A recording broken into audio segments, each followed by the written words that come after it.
Hey guys, what is up? My name is Landon and welcome to the Jersey Zone. So yesterday there was some pretty interesting trades. Obviously the big one being that Timo Meier deal. However, that isn't the one that I wanted to take a look at in this video because with that Meier deal, I just don't really have a ton to say about it because a lot of prospects were involved, and I'll be completely honest, I don't know a ton about those prospects. I just felt like I really couldn't give a meaningful or a knowledgeable opinion on that trade because there's a lot of guys where I honestly don't even know how to pronounce their names, so there's really no point for me to kind of give an opinion on it. I feel like the Sharks did well because they did add some prospects and add some picks. Obviously the Devils did well in adding Timo Meier. That is a huge thing for them, but outside of that, I don't really have much to say on that subject. With the other trade though, the one that I wanted to take a look at is the Tanner Jeannot trade because that is a massive deal, which is a little bit strange because it's Tanner Jeannot. The deal was that going to Tampa Bay, they got Tanner Jeannot, and going to the Nashville Predators, they got Cal Foote, a 2025 first round pick, a 2024 second round pick, and a 2023 third round pick, fourth round pick, and a fifth round pick. So that is a lot of picks going to the Nashville Predators in exchange for just one guy in Tanner Jeannot. But a lot of people were saying like that is a crazy deal and that is so much. And I kind of agree with them, but I do think I have a different opinion than a lot of other people, and that is really what I wanted to talk about in this video today. But before we do get into it, if you guys are new to the channel and you like hockey content, I mostly do post hockey jersey content, but coming up to the trade deadline here, I think I'm going to post a little bit more hockey content, so if that interests you at all, please make sure to hit subscribe. I would really appreciate it. But are all of those picks a lot for Tanner Jeannot? Well, let's take a look at him and his stats over the past few seasons. So in the 2020-2021 season, it was his first year in the NHL. He only played 15 games, had 5 goals, 2 assists for 7 points. So not really too bad for a young rookie. In the 2021-2022 season, still a rookie, he played 81 games, had 24 goals, 17 assists for 41 points, and had 130 penalty minutes, which, usually you don't want that many penalty minutes, but when you're putting up points with penalty minutes as well, that usually showcases a guy who can hit, is tough, kind of fights as well. So that's not really too bad. That is a pretty good rookie season for Tanner Jeannot. I believe he was in that Calder conversation as well at the time. It looks like he ended up in 7th place in that Calder voting, so top 10, that's pretty good. But this year in 56 games, he only has 5 goals, 9 assists for 14 points, still has 85 penalty minutes. So, when you're putting up that many penalty minutes and you're not putting up the points, it definitely hurts your team a little bit more. But, it definitely seems like his points total has fallen off this season a little bit more than,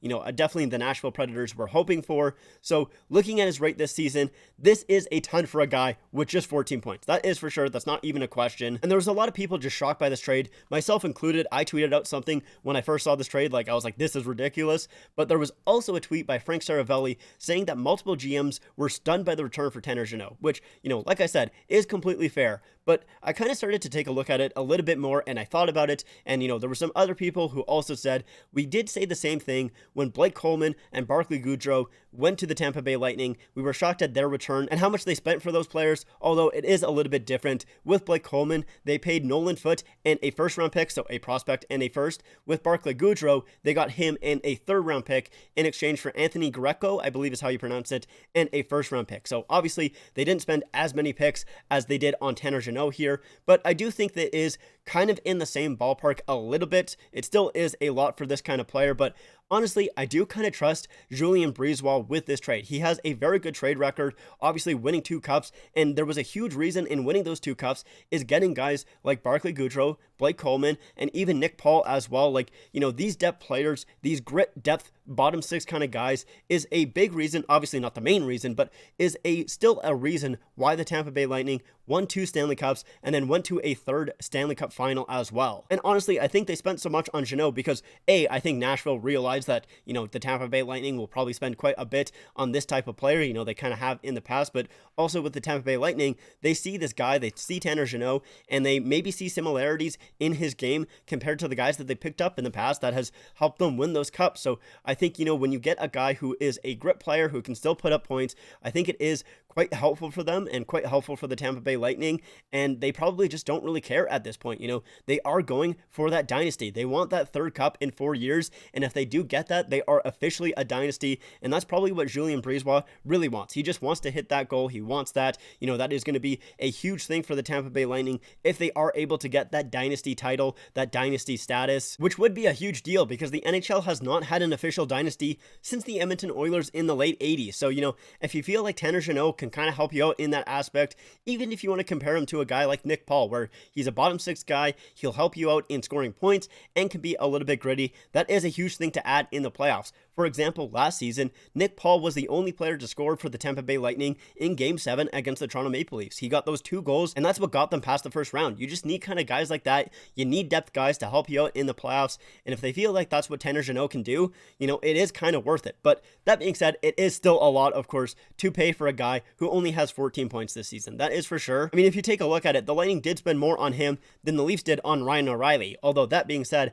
as a Leaf fan, I am terrified of Tanner Jeannot now. I mean, maybe that is just me having that Leafs anxiety and feeling like every single depth forward is just going to bury the Leafs, but honestly, I am just terrified of him. I really, really am, and I feel like Julien Brisebois just, I guess, kind of believes in this guy, and I just feel like Julien Brisebois is a good enough GM that if he trusts a player like this, if he really wants to go out and get a player like this, that they're kind of worth it, and maybe he sees something more in Tanner Jeannot than I have really seen and everything like that, and every other kind of GM has seen. Maybe that is the case, but maybe at the same time, it could just be the Tampa Bay Lightning panicking. They're seeing all these teams in the East loading up. You got the New York Rangers adding Tarasenko, and it looks like adding Patrick Kane as well. At least it seems that way in the next few days that he'll be a New York Ranger. It's not confirmed as of right now, but it definitely seems that way. You have the Toronto Maple Leafs adding Ryan O'Reilly and Noel Acciari. You have the Boston Bruins adding Dmitry Orlov and also Garnet Hathaway. And then, of course, just yesterday, the New Jersey Devils adding Timo Meier. You have all of these teams just adding players. So maybe it's the Tampa Bay Lightning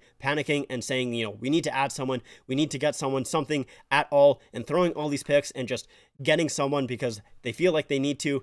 But I don't think Julien Brisebois is that type of GM. I don't think he is going to panic and do something like that. At least it just doesn't seem like that to me. I feel like he has a smarter GM than that, winning those 2 Stanley Cups. I really don't think he is going to panic just to get Tanner Jeannot. But at the same time, I don't really want to call this a smart move because it is a lot of picks. It's almost an entire draft class just for a guy with 14 points. So I still feel like this is a interesting move for the Tampa Bay Lightning. That's what I'll say. I think it's interesting. It is a depth guy who can hit and everything like that, and who will probably excel in the playoffs. That type of player kind of does excel in the playoffs, so I really feel like Tanner Jeannot could be scary come playoff time. I don't think he'll do a ton in the regular season, but I'll be interested to see exactly what he does in the playoffs. But those are my thoughts. Let me know what you guys think about this trade in the comments down below. Also, let me know what you think about the Timo Meier trade. I would also like to hear that. But that does it for me. Thank you guys so much for watching. I hope you guys enjoyed. If you guys did, make sure to leave a like and make sure to subscribe to the channel. Also, make sure to follow me on my Instagram, my Twitter, and my TikTok. Links are all in the description down below. But like I said, that's it for me. Thank you so much for watching, and I'll see you guys next time.